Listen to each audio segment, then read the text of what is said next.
Америка диабеттер ассоциациясы коркунуч басууда. 20 жаштан улуу адамдардын арасында ар бир 4-сү диабет оорусунун башталышында турат. 10 жылдын ичинде ошондой оорулары бар 35-тен 56 жашка чейин 5,5 миң адамдардын арасында изилдөө өткөрүлдү.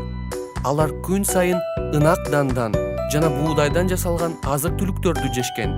Көрсө ынак буудай диабеттин пайда болуу коркунучун 34%га түшүрөт экен. Бул чындык, бирок үмүт да бар. Диабеттин башталышы жана кандагы шекердин көбөйүшү биз жеп жаткан ынак дандын көлөмүнө байланыштуу. Бирок оорулардын пайда болуу коркунучун азайтуу сиздин колуңузда. Жогорку сорттогу ундун ордуна кара, биринчи сорттон көп жеп, иштетилбеген күрүч, буудай, жүгөрү жана башка ынак дандууларга көбүрөөк көңүл бөлүңүз.